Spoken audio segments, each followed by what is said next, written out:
আজ থেকে 15 বা 20 বছর আগে শিশু মৃত্যুর যে হার ছিল তা এখন অনেকাংশেই হ্রাস পেয়েছে। এই কুয়াশার কারণে বাচ্চারা অনেকেই শ্বাসকষ্ট জনিত রোগে আক্রান্ত হচ্ছে, তাদের মৃত্যুর ঝুঁকিও বেড়ে যাচ্ছে। আমি ডাক্তার মোহাম্মদ মতিয়ার রহমান, সাবেক সিভিল সার্জন নারায়ণগঞ্জ। বর্তমানে আমি প্রবাসী কল্যাণ হাসপাতালে শিশু এবং মেডিসিনের উপরে প্র্যাকটিস করি।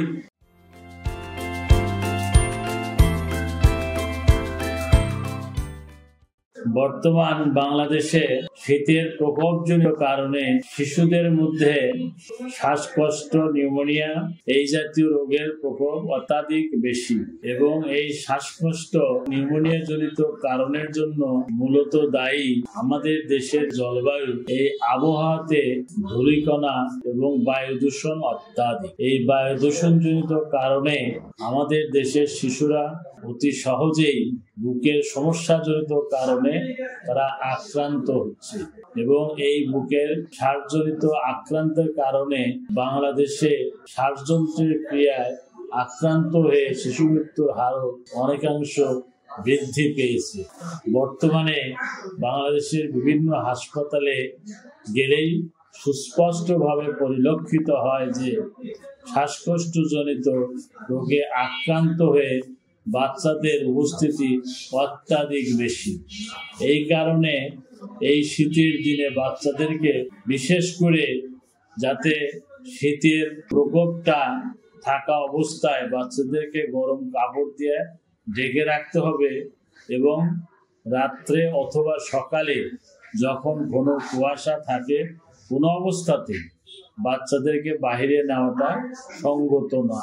এতে করে এই কুয়াশার কারণে বাচ্চারা অনেকেই শ্বাসকষ্টজনিত রোগে আক্রান্ত হচ্ছে এবং আক্রান্ত হয়ে তাদের মৃত্যুর ঝুঁকিও বেড়ে যাচ্ছে।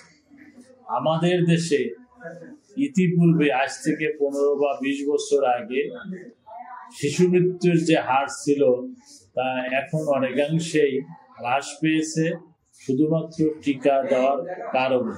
এই টিকা দেওয়ার প্রেক্ষিতে যে সমস্ত মারাত্মক রোগ শিশুরা আক্রান্ত হয়ে মারা যেত সেগুলো অনেকাংশেই কমে গেছে, কিন্তু শ্বাসকষ্টজনিত যে রোগটা, এই রোগটার প্রতিরোধের জন্য যে ব্যবস্থাপনা, যে প্রতিরোধকমূলক ব্যবস্থা, সেটা মায়েদেরকে সচেতন হতে হবে, গার্জিয়ানদেরকে সচেতন হতে হবে।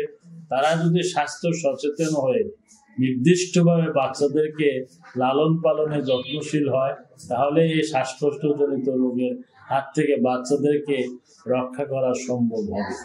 তাছাড়া নবজাতক শিশু যারা আছে তাদেরকে ভালো রাখার জন্য সবচেয়ে গুরুত্বপূর্ণ যে বিষয় সেটা হলো 6 মাস বয়স পর্যন্ত বাচ্চাদেরকে শুধুমাত্র মায়ের বুকের দুধ খাওয়ানো সবচেয়ে উত্তম এবং একমাত্র উপায় যে বাচ্চাদেরকে 6 মাস বয়স পর্যন্ত বুকের দুধ খাওয়ানো উচিত এবং এর বাইরে 1 ফোঁটা পানি পর্যন্ত খাওয়ানো ঠিক না। আমি ডাক্তার মোহাম্মদ মতিয়ার রহমান, সাবেক সিভিল সার্জন নারায়ণগঞ্জ। বর্তমানে আমি প্রবাসী কল্যাণ হাসপাতালে শিশু এবং মেডিসিনের উপরে প্র্যাকটিস করি।